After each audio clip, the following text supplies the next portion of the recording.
Happy Wednesday po sa ating lahat. Ako si Benison Estareja. Ngayong Miyerkules po ng umaga, nakapasok ng ating Philippine Area of Responsibility itong minomonitor po natin na low pressure area. And as of 3 p.m. ay nasa layo itong 855 kilometers east of southeastern Luzon. Base sa ating analysis, meron itong medium chance or katamtamang chance na maging isang ganap na tropical depression or mahinang bagyo sa loob ng 3 araw, specifically pagsapit po ng Friday or Saturday kung saan unti-unting lalapit ito dito sa kalupaan ng Northern and Central Luzon. Itong low pressure area nakapaloob po dun sa tinatawag natin na Intertropical Convergence Zone or ITCZ. May convergence or pagsasalubong ng hangin na nagmumula po sa may northern and southern hemispheres, and as a result, kapag nagkukumpulan po yung ating mga hangin, nagre-resulta yan sa mga kaulapan at malalakas na pag-ulan paminsan-minsan. Samantala, yung ating ITCZ nagpapaulan po sa malaking bahagi nga ng Western Visayas, Negros Island Region, Palawan, and Zamboanga Peninsula. Asahan din for the rest of Mindanao ang epekto ng ITCZ, pulupulong pag-ulan at mga thunderstorms simula ngayong hapon hanggang bukas ng madaling araw. Samantala, sa natitirang bahagi ng Luzon and Visayas, andyan pa rin ang easterlies o yung mainit na hangin galing sa may silangan. Merong mataas na tsansa ng pag-ulan dito po sa bahagi ng Kabikulan, sa amin dyan sa Quezon Province, maging sa Samar Island at sa Biliran Province. Kaya't mag-ingat sa mga minsan malalakas na ulan na nagdudulot ng pagbaha at pagguho ng lupa. At ang natitirang bahagi ng Luzon, kabilang ang Metro Manila, the rest of Visayas, partly cloudy to cloudy skies overnight. At may tsansa din po ng mga saglit na ulan at mga localized thunderstorms. Base po sa latest Tropical Cyclone Threat Potential Forecast ng Pag-asa, inaasahang kikilos po sa susunod na 4 hanggang 5 araw ang nasabing low pressure area pa west-northwest or heading towards northern and central Luzon. So simula po bukas, aakyat ang bahagya itong low pressure area natin. Kikilos nga pagsapit po bukas dito sa may northern portion ng Philippine Sea. Pagsapit ng Friday, posibleng tumawid dito po sa malaking bahagi ng northern and central Luzon. Then pagsapit ng Sabado and Linggo, nasa may West Philippine Sea na po ito. At pagsapit ng Sunday, lalabas ito ng ating Philippine Area of Responsibility going towards southern China. Base sa ating analysis nga, inuulit natin may katamtamang tsansa na ito ay maging isang mahinang bagyo or tropical depression. Kung sakasakali man po ay bibigyan natin ito ng pangalan na Isang o yung magiging pang-4 na po na bagyo for the month of August at pang-siyam naman for 2025. At base rin sa ating analysis, dahil nga ito ay crossing dito sa may Northern and Central Luzon, pagsapit po ng Friday and Saturday, malaking bahagi ng Northern and Central Luzon na magkakaroon ng malalakas na mga pag-ulan.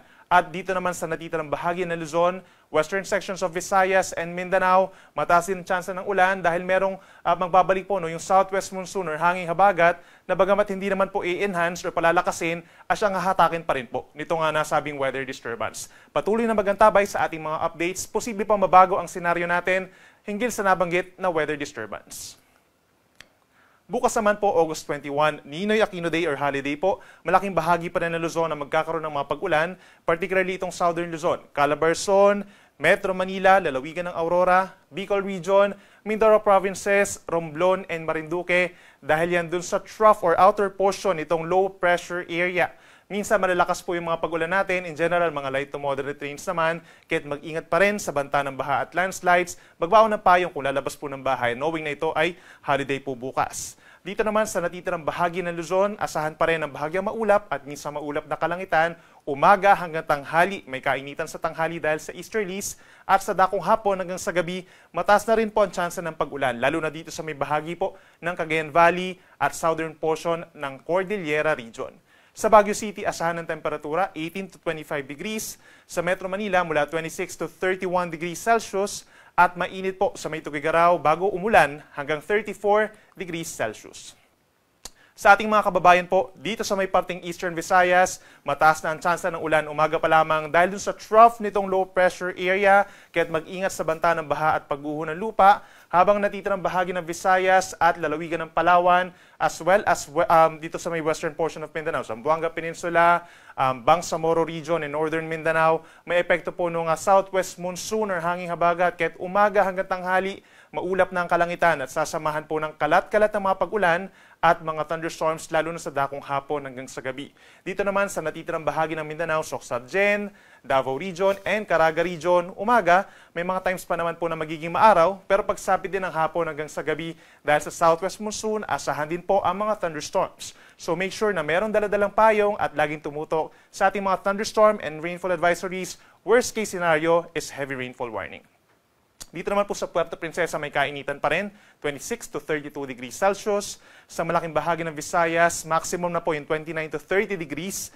Habang dito sa may Mindanao, sa Zamboanga 24 to 31 degrees at mas mainit pa rin sa may Davao City hanggang 32 degrees Celsius.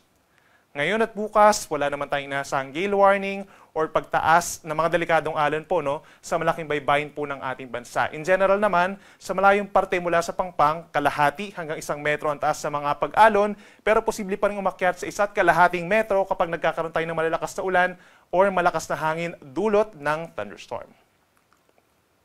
At para naman sa ating 3-day weather outlook, aasahan pa rin po natin, araw ng Friday, actually malaking bahagi po ng bansa magkakaroon ng mga pag-ulan. Ito nga yung time kung saan nasa may northern and central portions ng Luzon, ang low pressure air na possible nga na maging isang mahinang bagyo. So magiging maulan po doon, malalakas ang mga pag-ulan, kaya't mag-ingat sa banta ng baha at landslides. And for southern Luzon, kabilang ang Metro Manila, andyan po yung southwest monsoon or hanging habagat. Kaya't pinakamaulan sa may areas ng Calabarzon, Metro Manila, Mimaropa area, mag-ingat sa banta ng baha at pagguho ng lupa. At pagsapit po ng Sabado, yan na yung time na nasa may West Philippine Sea na po, itong minomonitor po natin na sama ng panahon. So Ilocos Region and Cordillera Region, may epekto pa ng either low pressure area or bagyong Isang. And then the rest of Luzon, naasahan pa rin po ang makulimlim na panahon at meron pa rin mataas sa tsansa ng ulan, lalo na sa may western sections. Itong Zambales, Bataan, Cavite, Batangas, and malaking bahagi ng Mimaropa. Pagsapit po ng Sunday, that's August 24, aasahan pa rin po ang epekto ng southwest monsoon sa malaking bahagi ng Luzon, northern Luzon, andyan pa rin po ang mga pag-ulan natin sa may central Luzon, portions of Calabarzon, Metro Manila, down to Mimaropa, habang sa may Bicol region, mababawasan ng mga pag-ulan, partly cloudy to cloudy skies, at andyan pa rin ang mga isolated rain showers or thunderstorms. Sa ating mga kababayan po sa Visayas, pagsabit din ng Friday, kahit malayo yung weather disturbance, dito sa Visayas, aasahan pa rin po ang maulang panahon dulot ng southwest monsoon. Pinakmang ulan po dito sa may Western Visayas and Negros Island Region, makulimlim, may kalamigan ng panahon. Aasahan din po yung paminsan-minsan mga malalakas sa ulan at mga thunderstorms. So mag-ingat sa mga pagbaha at pagguho ng lupa. Pagsapit naman ng Sabado, bahagyang mababawasan yung mga pag-ulan, pero mananatili pa rin ang epekto ng habagat sa may Western Visayas and Negros Island. Then pagsapit po ng Linggo, malaking bahagi na muli ng Visayas sa magkakaroon ng maulap na kalangitan at sasamahan din ng mga light to moderate with the times heavy rains dahil sa unti-unting paglakas muli ng southwest monsoon. Then sa bahagi po ng Mindanao, pagsapit po ng Friday, malaking bahagi pa rin ng northern Mindanao, Zamboanga Peninsula, and Bangsamoro Region na magiging maulap at sasamahan din ng mga pag-ulan dulot ng habagat. Pagsapit ng Sabado, tangi dito na lamang po sa may Zamboanga Peninsula or sa Region 9 magkakaroon ng malalakas na mga pag-ulan dulot ng southwest monsoon. The rest of Mindanao, asahan ng partly cloudy to cloudy skies. May mga tsansa pa rin po ng mga saglit na ulan pero most of the time magiging maaraw naman lalo na sa may Caraga Region and Davao Region. Then pagsapit po ng Linggo, andyan na muli ang southwest monsoon na magdadala ng maulap na kalangitan sa malaking bahagi ng Mindanao lalo na sa may Zamboanga Peninsula, Northern Mindanao and Caraga Region na meron pa rin tsansa po ng mga light to moderate with the times heavy rains. Ang ating sunset ay mamayang 6:50 ng hapon at ang sunrise bukas is 5:43 ng umaga. Yan muna ang latest mula dito sa Weather Forecasting Center ng Pag-asa. Ako muli si Benison Estareha na nagsasabing sa anumang panahon, Pag-asa ang magandang solusyon.